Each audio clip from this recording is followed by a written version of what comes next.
ರೋಗದ ಸುದ್ದಿ ಚೆನ್ನಾಗಿದೆ.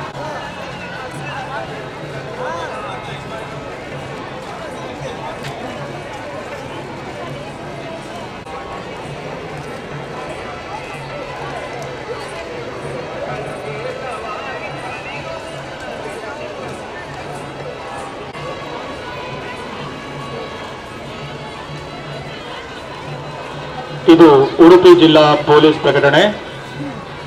ಕೃಷ್ಣ ಜನ್ಮಾಷ್ಟಮಿ ಅಂಗವಾಗಿ ನಡೆಯುವಂತಹ ವಿಟ್ಲಪಿಂಡಿ ಮೊಸರು ಕೊಡುಗೆ ಕಾರ್ಯಕ್ರಮಕ್ಕೆ ಆಗಮಿಸಿರುವಂತಹ ಭಕ್ತಾದಿಗಳು ತಮ್ಮ ಬಳಿ ಇರುವಂತಹ ಬೆಲೆ ಬಾಳುವ ವಸ್ತುಗಳ ಚಿನ್ನಾಭರಣ, ಪರ್ಸ್, ಬ್ಯಾಗ್ ಹಾಗಳ ಬಗ್ಗೆ ಕೇಳಿಕೊಳ್ತಾ ಇದ್ದೇವೆ.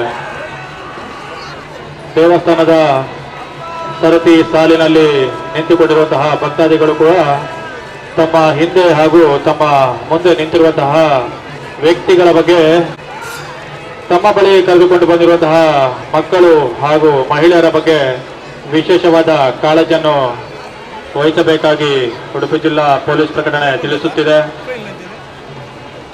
ವಿಟ್ಲಪಿಂಡಿ ಮಹೋತ್ಸವ ಕಾರ್ಯಕ್ರಮದ ಬಳಿಯಲ್ಲಿ ನಿಂತುಕೊಂಡಿರುವಂತಹ ಭಕ್ತಾದಿಗಳು ತಮ್ಮಲ್ಲಿರುವಂತಹ ಬೆಲೆ ಬಾಳುವ ಸ್ವತ್ತುಗಳ ಬಗ್ಗೆ ಗಮನವನ್ನು ಇಟ್ಟುಕೊಳ್ಳಬೇಕಾಗಿ ಕೇಳಿಕೊಳ್ತಾ ಇದ್ದೇವೆ.